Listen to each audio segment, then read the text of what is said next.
what do you think about the whole thing now that sort of Damon and Stefan are sort of repeating history with Elena versus Catherine? Do you think they just haven't learned?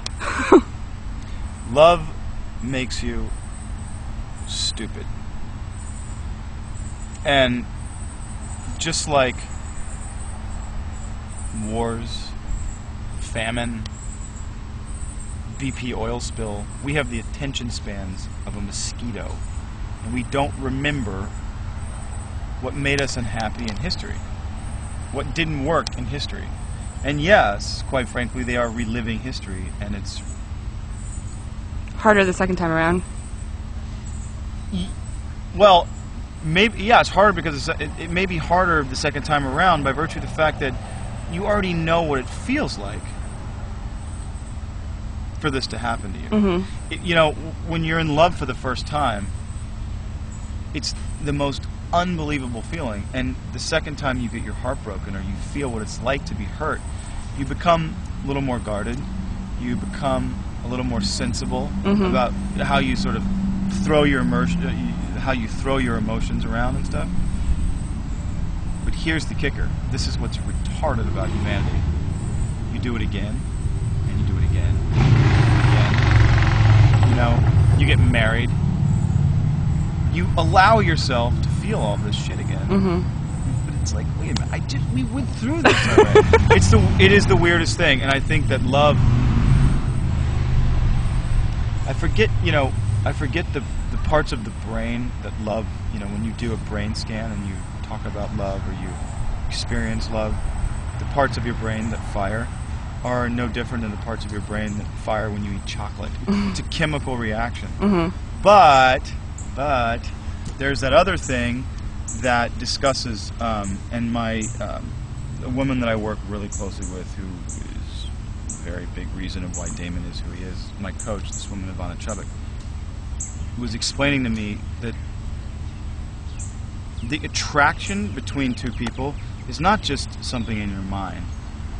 It actually deals with science. I mean, we are made up of water. And through water, what happens? Electricity, currents of electricity, so pass and move. So that feeling of when you're around someone and the air is chunky. Charged. Yeah, it's charged, it's chunky. As opposed to someone, when you're standing next to someone whom you're not attracted to in the least bit, feels completely dead and void. There's a reason for that, you know?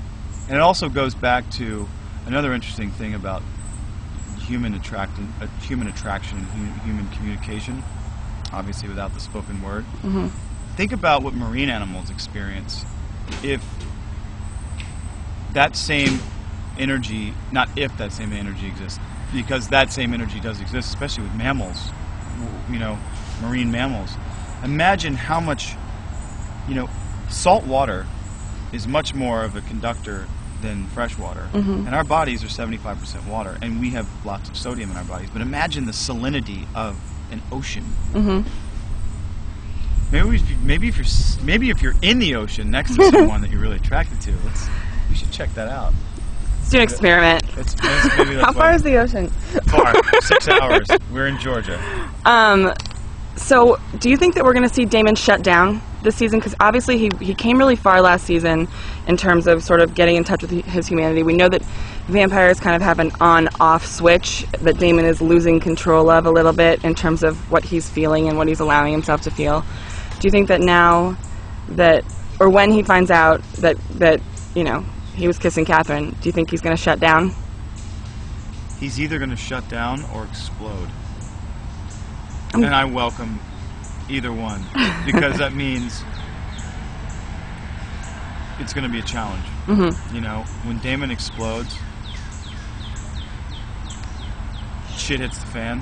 And when Damon shuts down, well, shit hits the fan.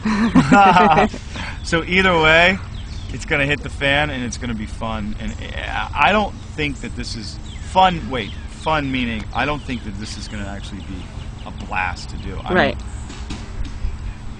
I'm bracing myself for some situations that maybe, you know, are not so fun. Right.